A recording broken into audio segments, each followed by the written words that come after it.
Modiar,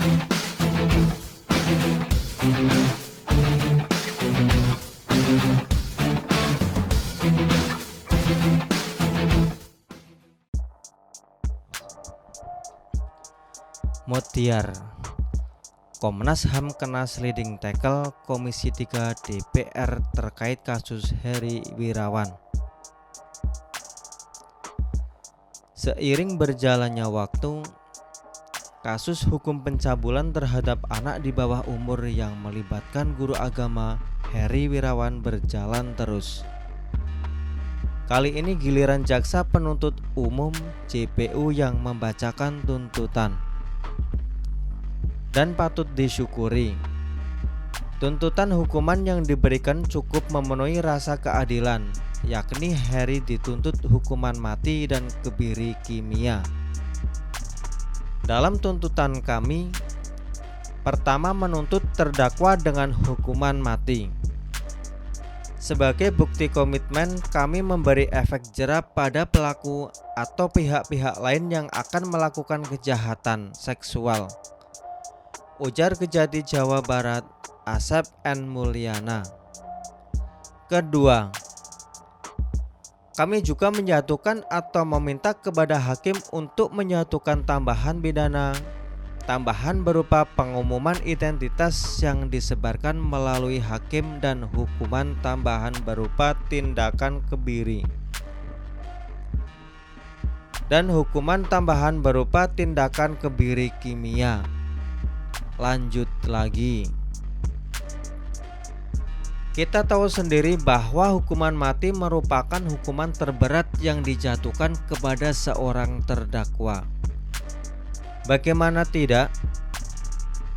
Seseorang yang belum seharusnya mati tapi karena perbuatannya harus meregang nyawa secara legal. Dalam sejarahnya, ada banyak metode pelaksanaan hukuman mati ini. Mulai dari dipancung, disetrum menggunakan sengatan listrik bertegangan tinggi, digantung, disuntik mati hingga ditembak. Di Indonesia cara yang digunakan yakni cara terakhir, ditembak sampai tewas. Terpidana tangannya diikat di sebuah tiang, wajahnya dihadapkan ke regu penembak, lalu bagian jantungnya ditembak pakai senjata laras panjang dengan 3 butir peluru tajam. Gak kebayang bagaimana nano-nanonya perasaan terdakwa menghadapi hal ini. Lalu, bagaimana dengan hukuman kebiri? Terpidana disuntik pakai zat kimia tertentu.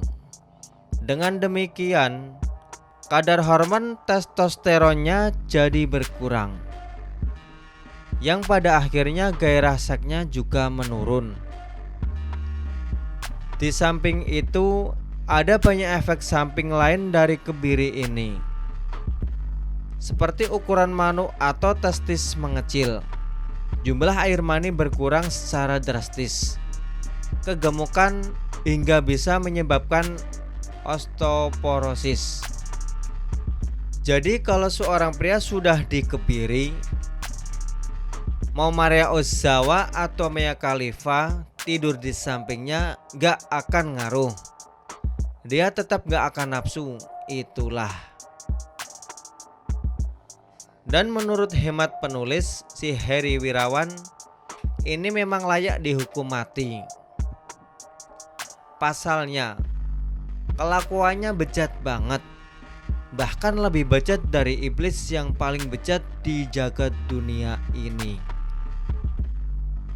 Selain itu, yang menjadi korbannya juga anak-anak, bahkan ada yang melahirkan sampai 2 kali segala.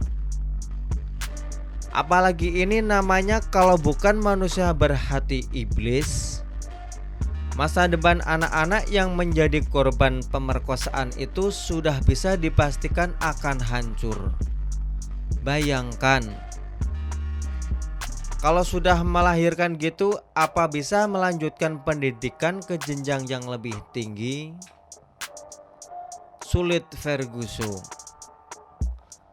Pasti ada beban mental, malu, dan lain-lain. Termasuk menjadi polisi, PNS, dan lain-lain. Tidak bisa. Karena pendidikan minimal harus tamat SMA. Memang siswi yang hamil atau sudah punya anak tetap bisa bersekolah. Namun apakah mereka mau tetap bersekolah dengan kondisi seperti itu? Berat Ferguson. Ganasnya lagi, Heri Wirawan itu memperkosa anak-anak santrinya sendiri di depan sang istri. Kita saja melirik perempuan lain di hadapan istri takut. Ini malah bikin sensasi kayak gitu. Menurut hemat penulis, setan pun malu dengan kelakuan Heri Wirawan tersebut. Karena selama ini mereka berpikir merekalah yang paling bejat di seluruh dunia. Ternyata ada yang lebih bejat lagi, yakni manusia. Berprovokasi sebagai guru agama pula.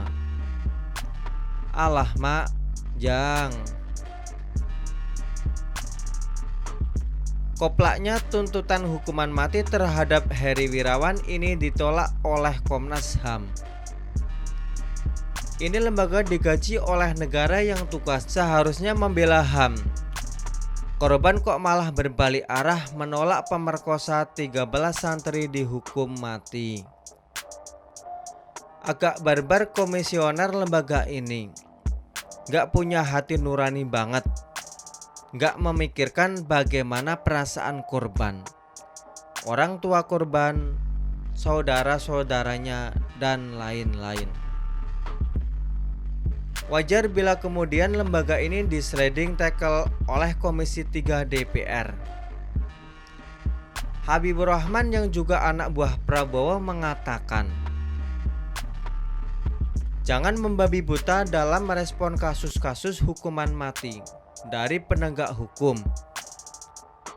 Dan Komnas HAM tidak seharusnya menyerang kinerja aparat penegak hukum seperti merasa paling benar sendiri. Ini lembaga negara tapi rasa LSM banget.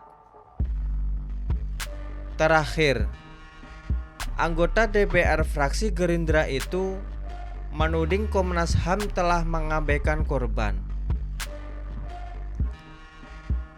Arteria Dahlan, anggota DPR fraksi PDIP, yang lebih keras lagi.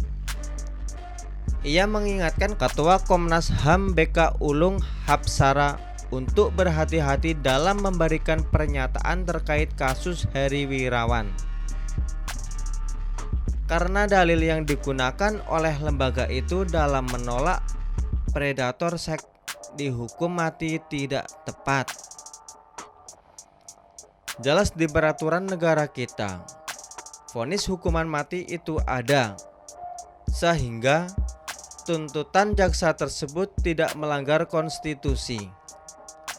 Jadi kalau Komnas HAM menantang hukuman mati, maka Komnas HAM yang sebenarnya menyuarakan perlawanan terhadap hukum negara. Memang betul kata Ahok. Dulu Komnas HAM sebenarnya tidak paham soal HAM serta prinsip keadilan. Dan bagusnya sih, tidak hanya Heri Wirawan saja yang dihukum mati, tapi Komnas HAM juga layak dihukum mati dengan cara dibubarkan. Tukang cabul dibela, giliran warga miskin diprank pakai janji rumah DP 0%, malah diam saja. Dasar Komnas rasa kadrun.